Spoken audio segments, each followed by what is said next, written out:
same. Maybe just to give you a little bit of context. I mean, I'm sure you've read some notes in the program. If you're not already familiar with biographical information about who Helmut Lachenmann is, and also some of the other composers in this program, of course, Fuhrer, J.S. Bach, I'm sure it's much more familiar. Maybe I could first start just by why I mean, my first connection with Helmut Lachenmann personally, and also through his music, and why I wanted to present this in Hong Kong for a very long time, actually. I first came into contact with his music, actually a piece that you heard tonight, Pression, the piece of solo cello. The guy was sitting right here. And I remember I was at a winter festival in Austria, and I remember going into a very, very small room with a cellist and maybe 10 people, and Helmut Lachenmann. And I remember being blown away by this piece. Just it's how much effort went into trying to expand the whole world of the cello into ways that were astonishing to me at the time. Yeah, and I still have vivid memories of this. And then after that, in Frankfurt at the Ensemble Moderne Academy, I had the pleasure of working on this piece, Trio Fluido, that we heard tonight as well. That was back almost 15 years ago. And I remember working 6 months on this piece as a study piece. And the composer never being happy. It was always about the different sound blocks, the colors, and different interactions between the instruments. And yeah, just being it was a wonderful piece to put together. Sadly, with that conductor, I wish we had you there at that time. It was very hard to do as it took us months together, just to get inside the music. And yeah, and how this program came about was, it's been 10 years probably in the making. It's a very hard concert to put together, actually, because Lachenmann's output, he has a lot of very, very small pieces for solo instruments. And these solo instruments actually take months and months to prepare. It's so many intricate details. So he has these collection of solo pieces, a couple of quartets, and then really large ensemble pieces. So for this setting, we decided to work with this sense of intimacy. And even though we're the Hong Kong Music Ensemble, we're quite a large ensemble. The intimacy of this setting, and in this arena setting as well, we wanted to bring something that was quite intimate and highlighted the intricacies of each specific piece. So for me personally too, it's probably the most waiting I've ever done on stage, but also the most intense. I've sort of been focused as I followed the instruments around the circle, so to speak, with the piano like a campfire in the middle, as you said. Yeah. So maybe that's my personal experience and how this program came about. Perhaps I could hand over to Amy, our wonderful lighting designer, and maybe how you approached this, and how, was this the first time you had contact with Lachenmann's music before I approached you? Yeah, definitely the first time. So thanks. So just briefly about myself. So I'm from theatre, and also I work on light art. So I'm not a professionally trained musician. But I have been working with new music ensemble for a very long time. So I think this kind of to me, Lachenmann, well, at the very beginning, of course, I don't know much about the composer. So William told me that the program is about this composer, so I listened. And it sounds so familiar, because I think nowadays there are so many new music pieces that have these certain quality of sounds here. Of course, every piece is so intriguing. But for me, and of course, musically, I have to. These guys are wonderful, but for me as a light artist working with the music ensemble, I think more interesting or important for me is how to contextually visually present these pieces on stages, and also how to connect these nowadays not too unfamiliar sound, but how we approach it nowadays. So, and of course I need to do a lot of researches, and there's a wonderful documentary recently about Lachenmann, so I highly recommend. I watch it, it's wonderful. But I think one of the grounding concept that really helps me to ground my concept, to frame this the light installation for these pieces is about, well, I would like to quote several sentences from Lachenmann himself from an interview. So, with my noises, I could and cannot forget the fear that is the tension between the taboos of the concert hall and the extraterritorial excursion. On the contrary, the expressive power of my music derives from the compositional reflection of precisely this tension. So I find this tension really intriguing, so that's how I try to approach and to really to base it to develop these light installations. So I think that's so much for it. We can talk about it later. Yeah, wonderful. Yeah, there's certainly a lot of tension, you know, and I also got the sense that there's, you know, we really try to bring out the tension in the music. Not always, you know, not always synchronized with the music, right?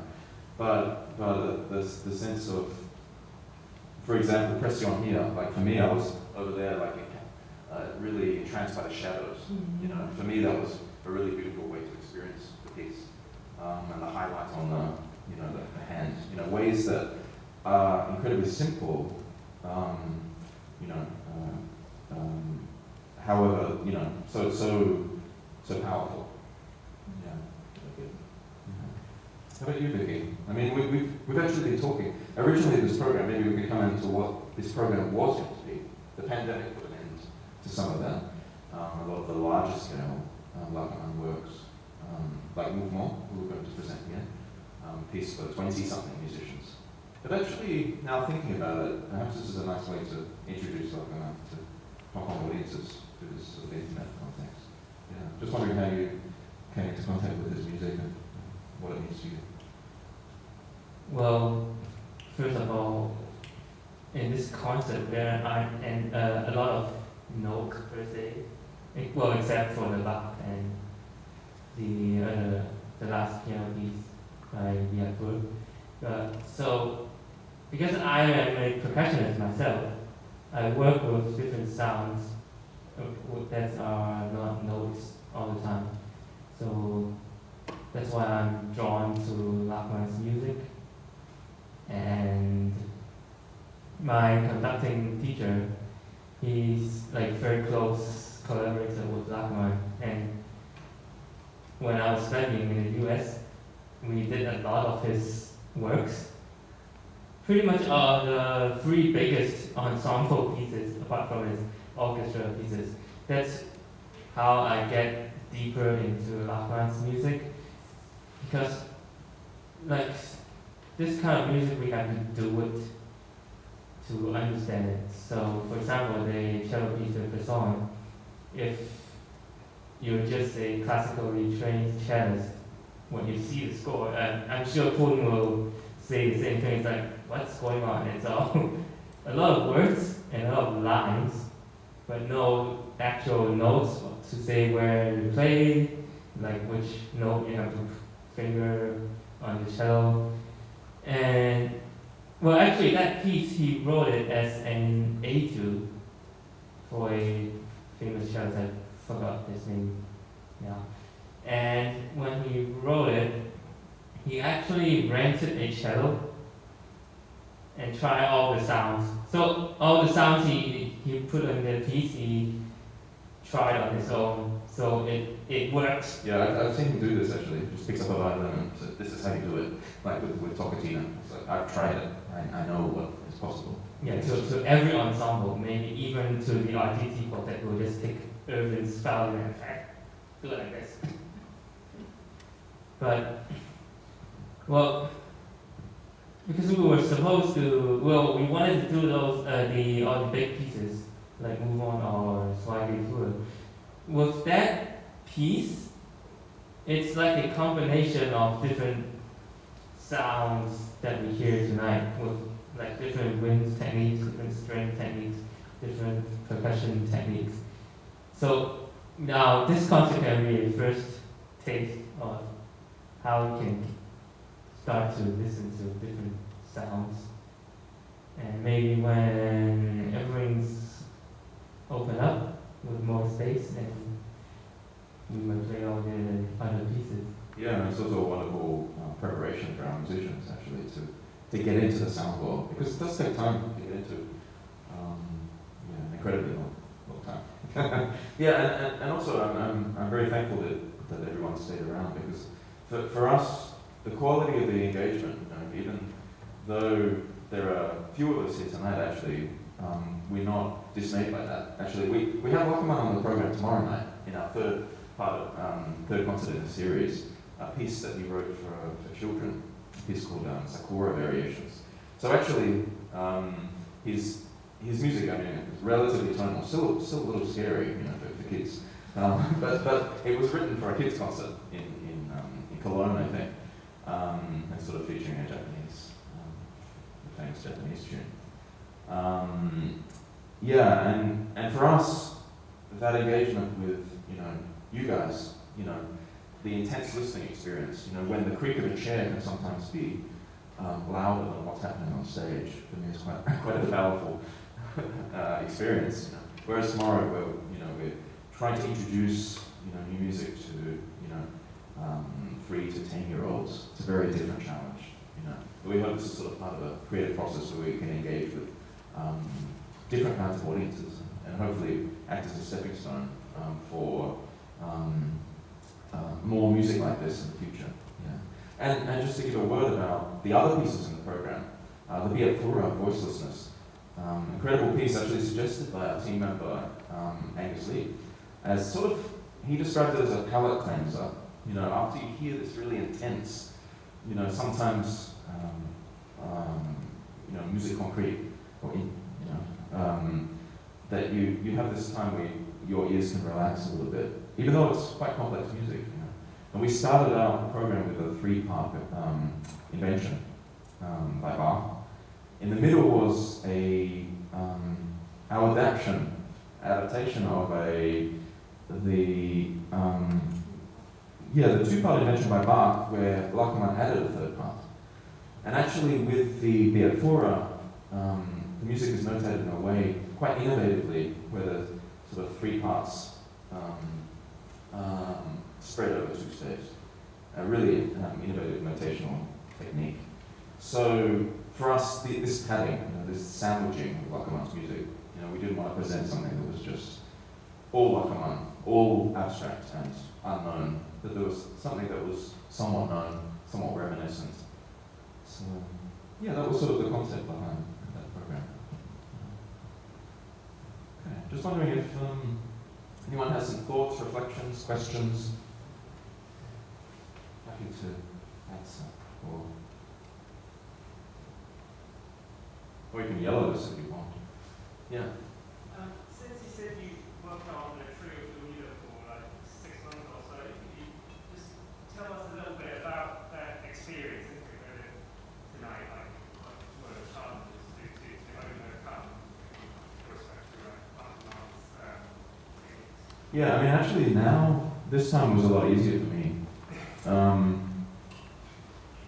With conductor, actually, because I could actually focus more on the tone colors and less about being together. I remember when we put it together, we had to, and I remember in those days before iPads, something that is wonderful. Actually, we realized that everyone was, we didn't intentionally do this, but everyone has a pad that makes light, and it makes it wonderful for page turning. So I remember in those days, I had huge A3 sheets and a lot of noise when we turned pages. And, I had to work out turns at exactly the right moment. But now actually it's more about working on those sections that are really together, trying to blend colors really nicely. And for me as a violist, sometimes I'm a percussion player, like really, work out those roles.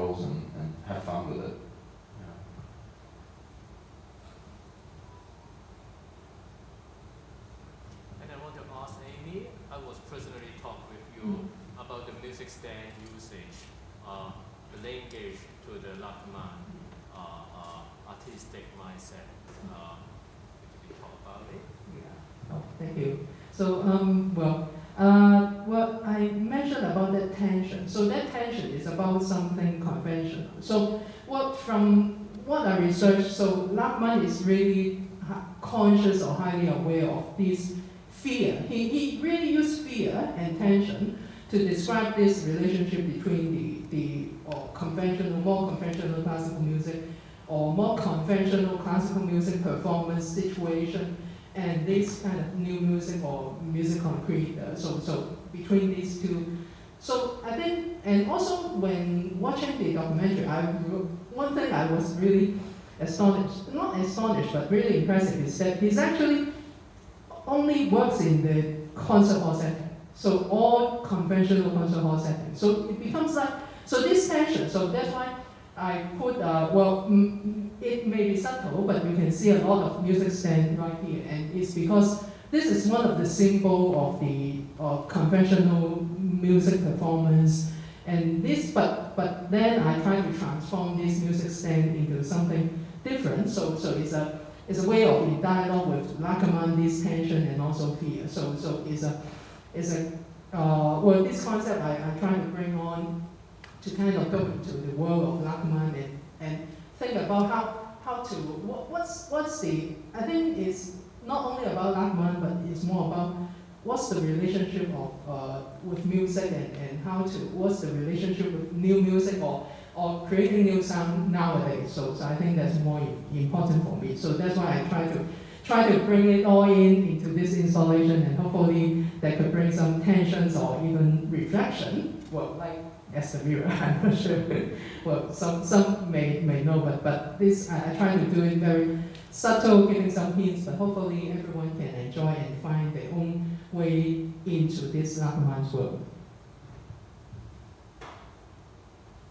But he actually wrote a piece a few years ago. Well, because everyone hears Lachenmann's name, we all think of all the noise music.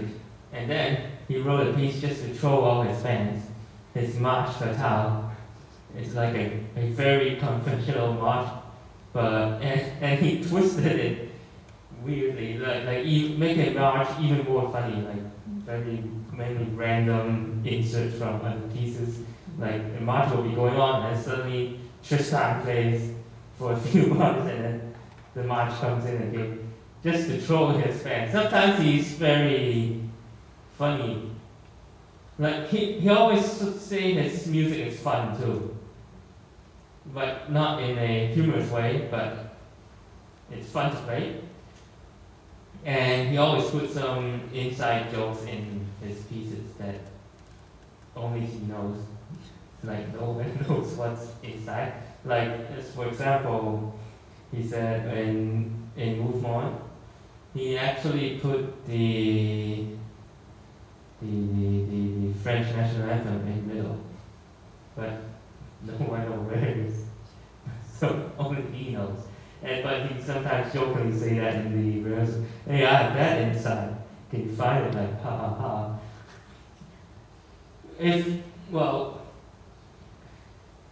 If one day we can fly him in and have a talk and a concert, that would be amazing.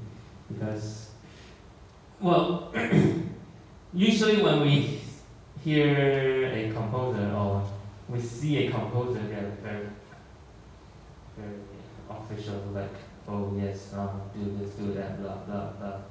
Just listen to me. But from all the documentaries and stories from everyone, he's a very, down-to-earth person. And actually, with this program, I always joke about we need to put some jazz inside. Because every time when there's a piano, when there's a piano next to him, he would just go in and start noodling jazz. Because when he was studying, he played in bars and silent movies. He just improvised. Like he's a very good improviser. Like sometimes after concerts, in the dinner parties, he would just go off on the piano and starts to play for an hour. No, I mean, this is an important part of our mission as well, to present music that would otherwise not be performed in Hong Kong. Like, you know, this is probably an everyday occurrence in Germany, you know, these days, but the first time here in Hong Kong.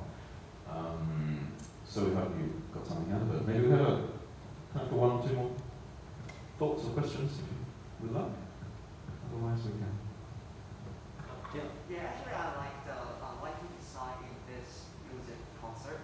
But may I know whether there is some? I want to know some technical question. Yeah, is there any relationship between the lighting design and the amplified sound?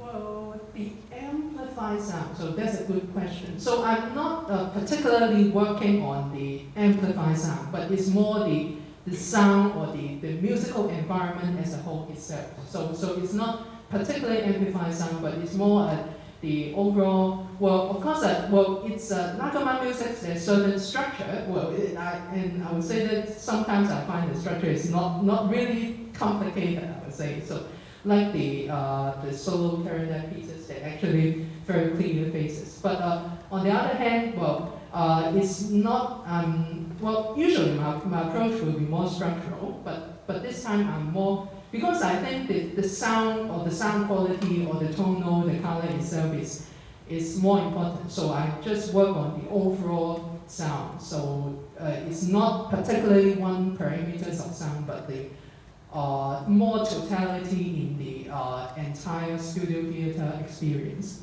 So may I ask, may I know why you're curious about this amplified sound? Would you mind sharing with us how you experienced these during the concert? I think that it is quite special for musicians to amplify this kind of music, because I think I prefer to listen to some quiet sound instead of some sound which are amplified.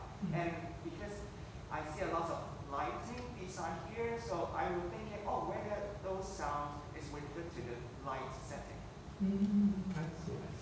Yeah, well, in terms of amplification, actually, in a lot of the scores, it's actually not. It must be amplified.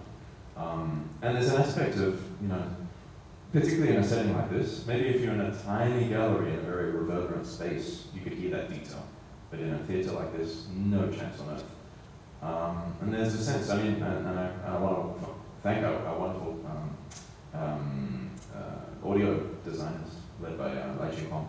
They did an amazing job, and it's a really huge setup, actually. Looks simple, but it's not at all. Just to work on those minute details. I mean, Tocatina, for instance. I mean, the bow on the string. You know, if you come really close acoustically, you can't really, you know. But amplification actually enhances the experience, hopefully, and you know, brings out the music, all the fingernails on the keys of the piano. You know, we worked a lot on trying just to get that dramatic effect and that gesture. Took a lot of work actually with sound design, so we're really thankful we're in the theatre. And actually, as part of this process, you know, I mean, until 3 weeks ago, we didn't even know we could hold this concert. I mean, honestly. So it was going to be an online event. I mean, thank goodness it's not. But as part of that online, you know, engagement in the education process, we want to, you know, hopefully you too, Amy, to invite you to, you know, to do some YouTube, not really lectures, but sort of just demonstrations about what, through this experience, what happened and how you got into the music and discovered new things about your instrument or your practice through exploring this music. Yeah, so that will be something coming up in the next couple of months as well, as part of this project. So just to supplement, but it's not only about we'll just go back to this lighting music, the relationship or the interaction between light and music. So, but this time it's not only about music, but it's more about the physical, because I think Lachenmann music has something very so physical. The physical perception or the physical presence is so prominent in his work. I think more than in other new music pieces. So that's why I think So that's why it's not only about the overall sound environment, it's not just about amplifier or not, but you can see that like again, the present one piece is a very good example that I try to bring in the very physical, the physical presence of the musical instrument and the musician on stage to highlight that tension. So I think that's one thing that also I try to emphasize in this Lachenmann program.